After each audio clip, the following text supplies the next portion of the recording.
प्रिय विद्यार्थियों, इसके पहले हमने ऑर्गेनिक केमिस्ट्री के 2 वीडियो देखे, जिसमें हमने ये देखा कि ऑर्गेनिक केमिस्ट्री क्या है, क्यों इसको एक अलग ब्रांच के रूप में पढ़ते हैं। अब हम इस वीडियो में देखेंगे classification of organic chemistry, organic compounds. Organic compounds का क्लासिफिकेशन हम देखेंगे, वर्गीकरण जिसको कि कहते हैं, कार्बनिक यौगिकों का वर्गीकरण। इनको कैसे हम वर्गीकृत करते हैं विभिन्न विभिन्न भागों में। तो देखिए, ऑर्गेनिक कंपाउंड को सबसे पहले हम 2 भागों में बांटते हैं। कौन कौन से? ओपन चेन और एसाइक्लिक और aliphatic compounds. Open chain compound यानी खुली श्रृंखला के यौगिक, इसी को एसाइक्लिक भी कहते हैं, इसी को एलिफैटिक कंपाउंड्स भी कहते हैं। ये ऑर्गेनिक कंपाउंड्स का एक पार्ट। दूसरा जो है क्लोज्ड चेन और साइक्लिक कंपाउंड्स। क्लोज्ड चेन इसको कहते हैं बंद श्रृंखला के यौगिक, या साइक्लिक कंपाउंड इनको कहते हैं। ये ओपन चेन यानी खुली श्रृंखला के यौगिक, ये बंद श्रृंखला के यौगिक। अब ये खुली श्रृंखला के यौगिक और बंद श्रृंखला के यौगिक क्या है, तो कुछ स्ट्रक्चर्स हम बनाएंगे। स्ट्रक्चर को समझने के पहले कार्बन की वैलेंसी आप देख लीजिए। कार्बन, देखिए, कार्बन के पास 6 इलेक्ट्रॉन होते हैं। जब हम इन्हें इलेक्ट्रॉनिक कॉन्फ़िगरेशन इनका लिखते हैं तो 2,4, SPDF के टर्म में लिखते हैं तो 1s2, 2s2, 2p2, 2 2 4 और 2 6 हो गए। ये देखिए, s ऑर्बिटल में 2 2, आपको पता है p सबसेल में 3 ऑर्बिटल होते हैं, इसमें भी। तो शुरू की क्लास में आप पढ़ चुके हैं, एक सीधा और एक उल्टा, क्लॉकवाइज और एंटी क्लॉकवाइज, 1s, 2s और 2p, यह आप पढ़ चुके हैं। यह ग्राउंड स्टेट में कार्बन है। ग्राउंड स्टेट यानी कि जब यह अभी रिएक्शन नहीं कर रहा है तब, लेकिन रिएक्शन करने के पहले यह एक्साइटेड स्टेट में आता है। और जब कार्बन एक्साइटेड स्टेट में आता है, उत्तेजित अवस्था जिसको हम कहते हैं, तब क्या होता है कि यह इलेक्ट्रॉन जो है इसका, यह जंप करके यहाँ चला जाता है।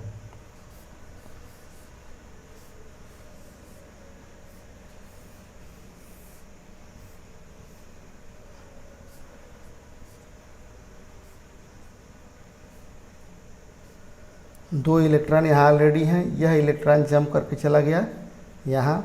तो आप यह पाएंगे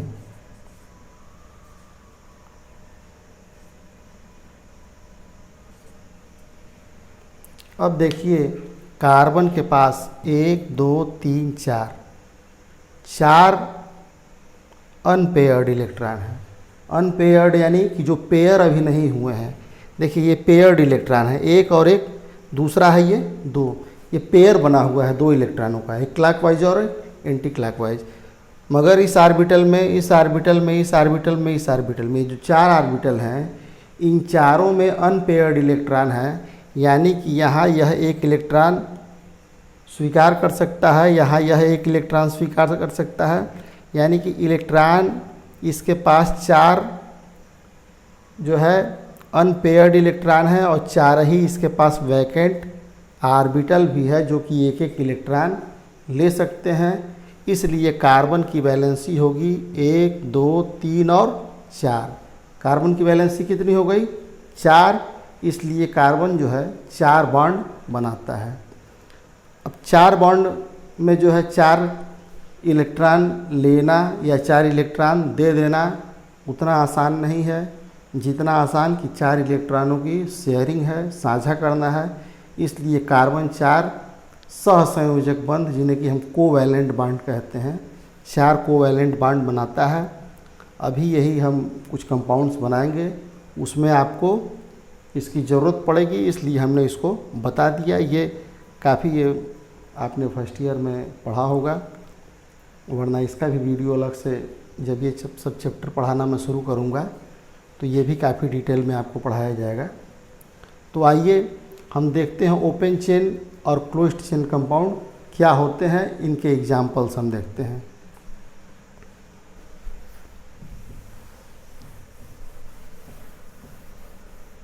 मैंने आपको बताया था कैटिनेशन, कार्बन में जो है खुद से जुड़कर छोटी और बड़ी श्रृंखलाएं बनाने की जो है टेंडेंसी होती है, उसको कहते हैं कैटिनेशन। कुछ स्टूडेंट्स जो हैं जब बुक्स पढ़ते हैं तो उनको समझ में नहीं आता है, लिखा होता है CH3 CH2 CH3 CH2 CH, कहीं CH लिखा होता है, कहीं CH2 लिखा होता है, कहीं CH3 लिखा होता है, तो उन्हें समझ में नहीं आता कि क्यों कहीं 3, कहीं 2, कहीं 1 हाइड्रोजन लिखा हुआ है, कहीं 1 भी नहीं लिखा हुआ है। ये सारा मामला जो है वो कार्बन के बॉन्ड पर डिपेंड करता है। कार्बन के मैंने बताया कितने बॉन्ड हैं, 4। तो आइए देखते हैं, 1 2 3 4, 1 2 3 4, 1 2 3 4, हर कार्बन से है जो 4 बॉन्ड बन गए। अब बाकी जगहों पे आप अगर हाइड्रोजन जोड़ देते हैं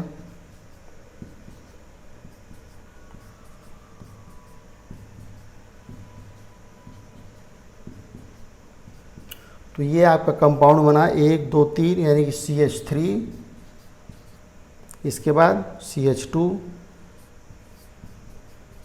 इसके बाद फिर से CH2, और इसके बाद 1 2 और 3, फिर हो गया CH3। तो आपने देखा कि किसी कार्बन से 3 हाइड्रोजन और किसी कार्बन से 2 हाइड्रोजन और 3 हाइड्रोजन जुड़े हुए हैं। ये खुली श्रृंखला के यौगिक हैं, इसमें पहला कार्बन और अंतिम कार्बन आपस में जुड़े हुए नहीं हैं, ये खुली ही श्रृंखला के यौगिक हैं। अगर देखिए, अगर हम यहाँ एक बॉन्ड ऐसे बनाते हैं और यहाँ भी एक कार्बन जुड़ा हुआ हो तो निश्चित रूप से यहाँ एक हाइड्रोजन कम होगा, क्योंकि कार्बन के बॉन्ड कितने हैं, 4 हैं। एक ये हो गया, एक ये हो गया 2, एक ये हो गया 3, और एक इस हाइड्रोजन से जुड़ा हुआ है 4। इसलिए हमने 2 हाइड्रोजन के बजाय यहाँ 1 हाइड्रोजन कर दिया। और इस कार्बन से कितने जुड़ेंगे, एक बॉन्ड ऊपर है, 1 2 3 और हो जाएंगे, यानी कि 3 बॉन्ड इधर और एक ये मिला के 4 बॉन्ड, इसलिए इससे जुड़ेंगे 3 हाइड्रोजन। देखिए, यह भी खुली श्रृंखला का यौगिक है। ऐसे ही अगर आप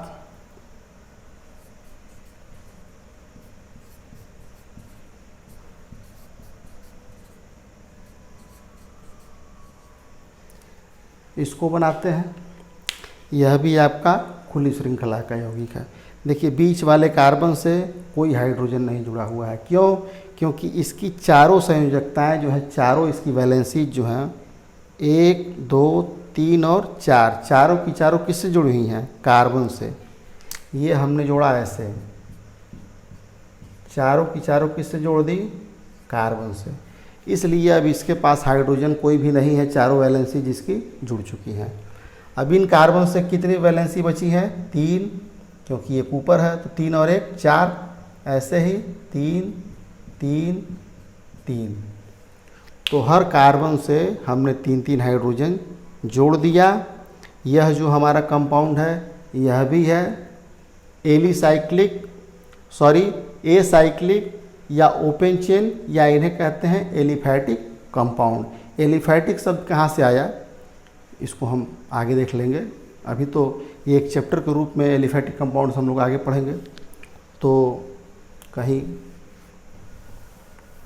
अब देखिए, सिर्फ कार्बन और हाइड्रोजन से बने हुए कंपाउंड ही इसमें नहीं आते हैं, इसमें ऐसे कंपाउंड भी आएंगे CH3 CH2 CH2 OH,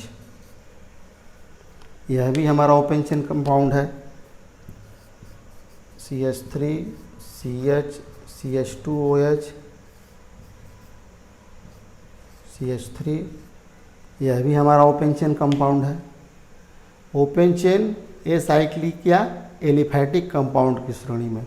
अब देखिए कहीं हमने 3 लिखा, 2 लिखा, अब यहाँ OH आ गया। ये कैसे आ गया? इसको आप लगातार पढ़ते रहिए, गौर से ये वीडियो देखते रहिए, ये सब आपकी समझ में आसानी से आ जाएगा। कहाँ हाइड्रोजन लिखना है और कितना लिखना है, कहाँ कार्बन लिखना है। ये ऑर्गेनिक केमिस्ट्री अगर सिस्टमेटिक आप शुरू से पढ़ते जाएं तो इतना इजी कुछ नहीं है, और अगर सिस्टमेटिक आप नहीं पढ़ेंगे तो इतना टफ भी कुछ नहीं है। तो इसको गौर से देखिए आप। ये ओपन चेन कंपाउंड हो गए, एसाइक्लिक इन्हें हम बोलते हैं। अब एक क्लोज्ड चेन कंपाउंड की बात करते हैं। क्लोज्ड चेन कंपाउंड जो है, जिसमें पहला कार्बन और अंतिम कार्बन आके आपस में क्या हो जाए, जुड़ जाए और एक बंद चेन बनाए, ऐसे कंपाउंड्स को कहेंगे क्लोज्ड चेन कंपाउंड। इसका एग्जांपल अभी मैं देता हूँ, पहले इनको 2 पार्ट में देख लेते हैं। क्लोज्ड चेन कंपाउंड या साइक्लिक कंपाउंड्स भी कहते हैं, बंद श्रृंखला के कार्बनिक यौगिक। अब ये 2 पार्ट में इनको हम बांटते हैं, होमोसाइक्लिक या कार्बोसाइक्लिक इनको कहते हैं, और दूसरा हेट्रोसाइक्लिक। होमोसाइक्लिक हिंदी में समचक्रीय यौगिक, या इसको कहते हैं कार्बोसाइक्लिक कंपाउंड। एक ऐसी चेन बनेगी जिस चेन में हर जगह कार्बन ही होगा, तब तो इसे कहेंगे हम होमोसाइक्लिक या कार्बोसाइक्लिक। और हेट्रोसाइक्लिक में क्या है कि एक ऐसी चेन बनेगी कि कार्बन तो है, मगर उसमें ही कहीं एक जगह कार्बन के अतिरिक्त कोई दूसरा कंपाउंड भी अगर आ जाता है तो उसको कहते हैं हेट्रोसाइक्लिक कंपाउंड, विषम चक्रीय यौगिक। तो आइए हम एग्जाम्पल देखते हैं होमोसाइक्लिक कंपाउंड का क्या है। देखिए, अगर carbon carbon carbon carbon carbon carbon और कार्बन, अब देखिए मैंने क्या बताया, कार्बन से बांड कितने बनेंगे, 4। तो कहीं एक जगह डबल बांड आप बना दीजिए, double single double single double.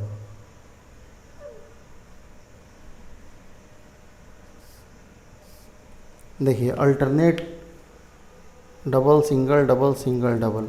अब हर जगह एक एक आप और बांड निकाल दीजिए, और हर जगह मान लीजिए आप हाइड्रोजन ही जोड़ देते हैं थोड़ी देर के लिए, कोई दूसरा नहीं है। अब कार्बन के बांड गिनिए, तो इस कार्बन के गिन लीजिए, इस कार्बन के 1 2 3 4। इस कार्बन के गिनिए 1 2, एक नीचे और एक इधर 4। इस कार्बन के गिनिए एक ये 2 और 2 4। इस कार्बन के गिनिए 2 इधर, एक 3 और एक 4। ऐसे आप पाएंगे कि हर कार्बन के बॉन्ड कितने बन गए, 4। और आपको मालूम है कि हाइड्रोजन का इलेक्ट्रॉनिक कन्फिगुरेशन क्या है, 1 1s1। इसके इस ऑर्बिटल में एक अनपेयर्ड इलेक्ट्रॉन है, सिर्फ एक ही इसको चाहिए, ये फुल हो जाएगा, कंप्लीट हो जाएगा। इसलिए हाइड्रोजन का बॉन्ड सिर्फ कितना है, एक ही बॉन्ड है। तो यह इस चेन में जो है, ये आप देख रहे हैं ये क्लोज्ड चेन। पहली बात तो ये चेन कैसा है, ये क्लोज्ड चेन है। दूसरी बात क्या है कि इस चेन में जो है सिर्फ और सिर्फ कार्बन है, इसलिए इसको कार्बोसाइक्लिक या होमोसाइक्लिक कहते हैं। इस चेन में हर जगह कार्बन ही है, इसलिए हो गया होमोसाइक्लिक समचक्रीय यौगिक। अब अगर इसी चेन में कहीं एक जगह नाइट्रोजन आ जाए तो क्या हो गया, ये हेट्रोसाइक्लिक हो गया। इसी में ऑक्सीजन आ जाए तो क्या हो गया, हेट्रोसाइक्लिक हो गया। कोई ज़रूरी नहीं कि ये 6 ही हो, 4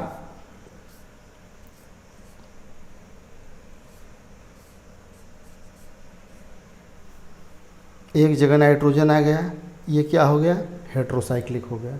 बॉन्ड इनके हम अब बनाएंगे, अब तो समझ ही रहे हैं धीरे धीरे।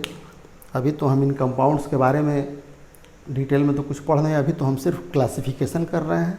तो कहाँ कितने बॉन्ड होंगे, किसके पास कितने अनपेयर्ड इलेक्ट्रॉन होंगे, किसके पास कितने लोन पेयर हैं, बॉन्ड पेयर हैं, ये धीरे धीरे हम सब देखेंगे। बहुत जल्दीबाजी करने से पढ़ाई हो जाती है बेकार।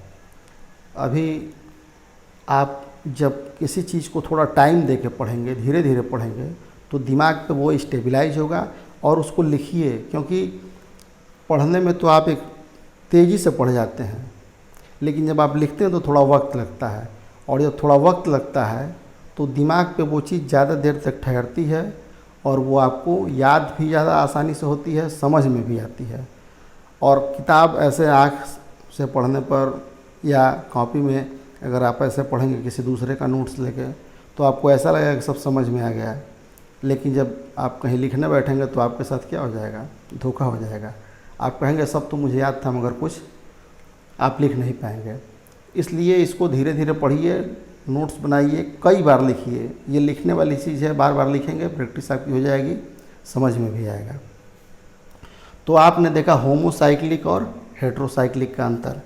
इसके बाद जो है आप देख रहे हैं कि होमोसाइक्लिक को हमने दो भागों में बांटा है, एक एरोमेटिक और एक एलिसाइक्लिक। एरोमेटिक क्या है? अभी हमने 6 कार्बन का जो यहाँ पे एक साइकिल बनाया था, खटकोण जिसे कहते हैं, हेक्सागन,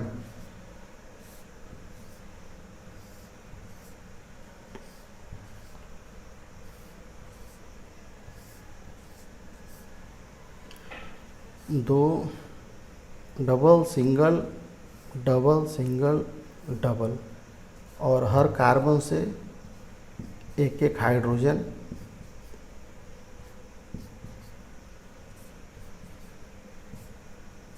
देखिए ये हो गया C6H6, 6 इसमें कार्बन है और 6 ही इसमें हाइड्रोजन है। इसको हम बोलते हैं बेंजीन, इसे हम बोलते हैं बेंजीन।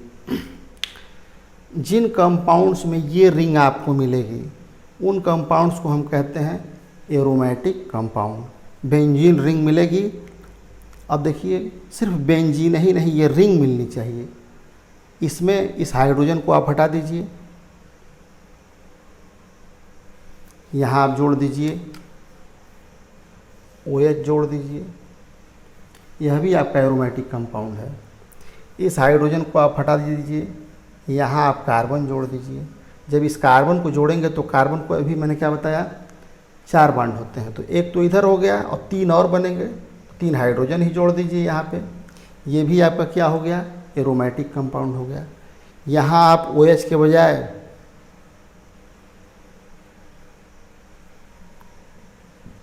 एल्डिहाइड ग्रुप जोड़ देंगे। अब ये ग्रुप कहाँ से आया, ये धीरे धीरे आपको आगे बताया जाएगा। यह भी आपका क्या हुआ, एरोमेटिक कंपाउंड हुआ। ऐसे कंपाउंड जिनमें आपका एक बेंजीन रिंग हो, ऐसे कंपाउंड्स को कहेंगे एरोमेटिक कंपाउंड। ठीक है, काफ़ी कंपाउंड्स हैं, हम इनके चैप्टर्स पढ़ेंगे। उसके बाद एलिसाइक्लिक कंपाउंड। एलिसाइक्लिक कंपाउंड क्या है? देखिए इनकी प्रॉपर्टीज होते तो हैं ये क्लोज्ड चेन में, लेकिन इनकी प्रॉपर्टीज कुछ कुछ मिलती हैं इनसे। एलिसाइक्लिक कंपाउंड में क्या होता है, ये साइक्लिक होते हैं सिंगल बॉन्ड के साथ। जैसे ये कार्बन है, कार्बन कार्बन कार्बन, आप देख रहे हैं साइकिल बन गया, चेन कैसी हो गई, क्लोज हो गई।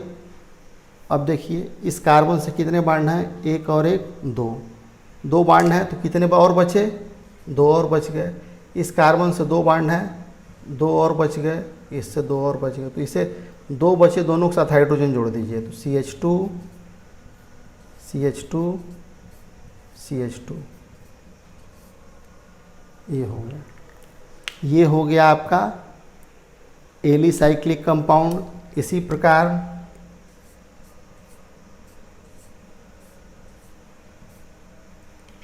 हर जगह 2 hydrogen, CH2 CH2 CH2 CH2, यह भी आपका हो गया alicyclic compound. 3 carbon, 4 carbon, 5 carbon का एलिसाइक्लिक कंपाउंड बना सकते हैं, 6 कार्बन का एलिसाइक्लिक कंपाउंड बना सकते हैं। तो इस प्रकार आपने देखा कि हमने ऑर्गेनिक कंपाउंड्स का क्लासिफिकेशन किया, और क्लासिफिकेशन में हमने जो है पहले ऑर्गेनिक कंपाउंड को 2 पार्ट में बांटा। ओपन चेन या एलिफैटिक या एसाइक्लिक, और दूसरा क्लोज्ड चेन। ओपन चेन वह है जिसमें कार्बन की जो चेन है वो बंद नहीं है।